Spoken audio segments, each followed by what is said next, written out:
The greatest amateur in the history of golf walked off the 11th green at St. Andrews, reached into his pocket, pulled out his scorecard, and tore it in half. He was 19 years old. He was playing in the Open Championship. He had not been disqualified. Nobody had asked him to stop. He was just done. He'd had enough of the old course, enough of the Open, enough of golf. He pocketed his ball, turned his back on the 11th hole, and walked off. Bobby Jones, in that moment, in July of 1921, quit the game.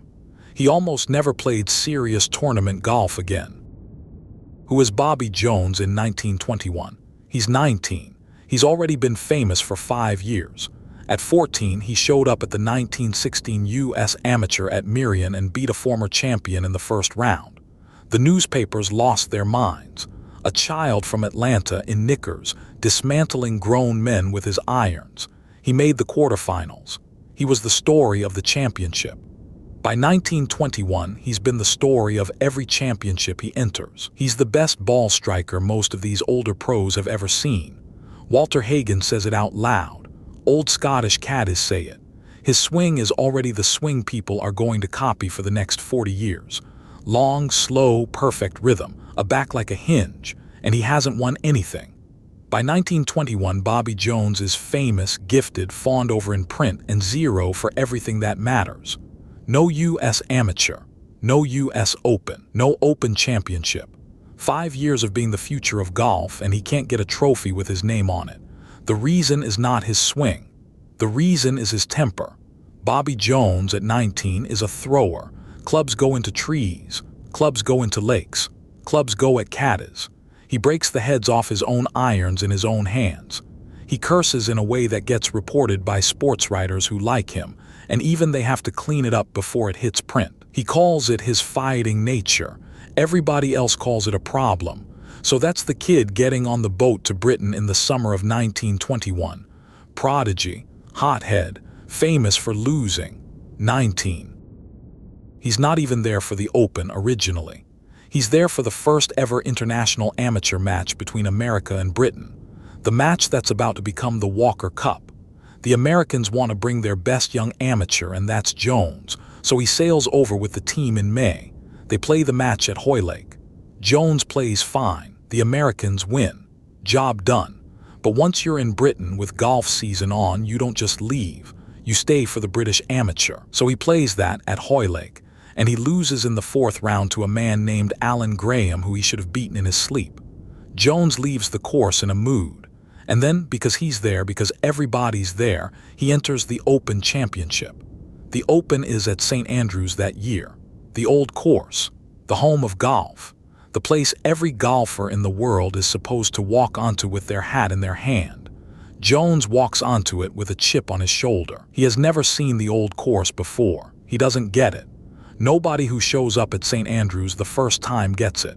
You stand on the first tee and you see a fairway about the width of a football field and you think, this is the most famous course on earth. Where are the trees? Where are the hazards I can see? Then you start playing. And the course starts doing things to you that you do not understand. You hit what feels like a perfect drive, and the ball rolls into a pot bunker that you didn't know existed. You hit what feels like a perfect approach, and the wind takes it sideways into gorse. You 3-putt a green the size of a small farm because the green has 6 different levels, and you're on the wrong one. St. Andrews does not punish bad shots. St. Andrews punishes shots that don't think. And a 19-year-old American prodigy who hits it dead straight and dead long has never had to think this hard about a golf course in his life. He hates it. He says so later. He calls it the worst golf course he has ever seen. Imagine saying that about St. Andrews at 19 in 1921. First round, Jones shoots 78. Not great, not a disaster.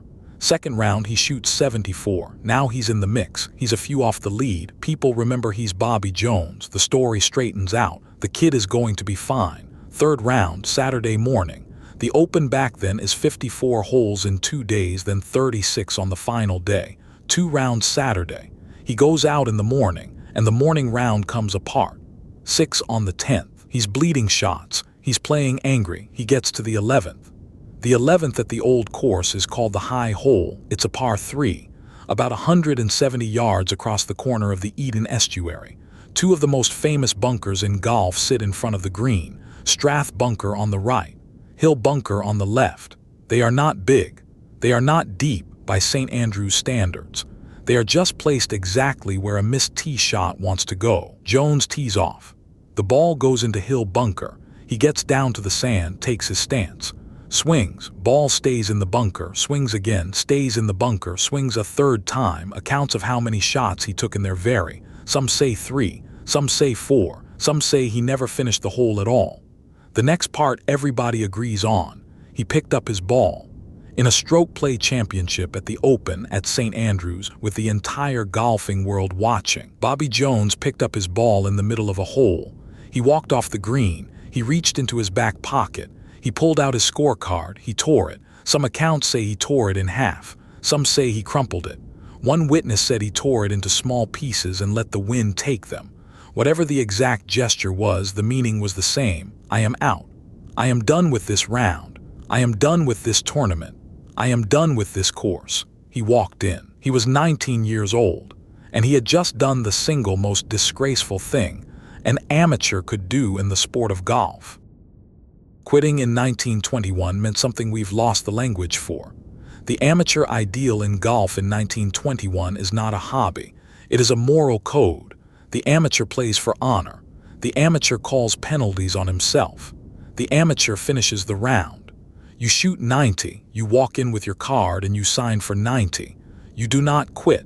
You do not pick up. You do not tear up a scorecard at the home of golf in the middle of the Open Championship. What Jones did was, by the standards of his own world, a kind of public sin. He knew it before he got off the 11th green. He went out that afternoon and played the 4th round anyway as a non-competitor to finish the holes. Some accounts say he shot a 72 in the afternoon to prove to himself he could. It didn't matter. His Open was over. His name was attached to a thing he could not take back.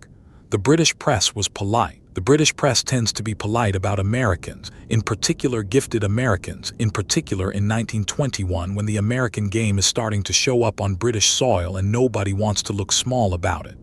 Jones wasn't polite to himself. He spent the rest of his life apologizing for that round. He called it the most inglorious failure of my golfing life. Inglorious. He used that word more than once. A failure of honor. He went home to Atlanta. He thought about quitting tournament golf entirely. He was 19. He had been famous for 5 years. He had nothing to show for it, and now he had this. His friends talked him out of it. He stayed in the game. Short version. Every minute of what comes next is its own episode. 2 years after the meltdown at St. Andrews in 1923, Bobby Jones wins the U.S. Open, his first major. He is 21. From that moment until 1930, he wins 13 majors in 8 years, 13, as an amateur, while going to law school, while running a real estate business. Playing tournament golf maybe 3 months a year. In 1927, he comes back to St. Andrews for the Open, the course he had quit on, the course he had called the worst on earth. He wins by 6. In 1930, he comes back again, and at St. Andrews he wins the British Amateur, which is the first leg of the Grand Slam, the only Grand Slam in the history of men's golf. U.S. Amateur, U.S. Open, British Amateur, Open Championship, all 4, same year.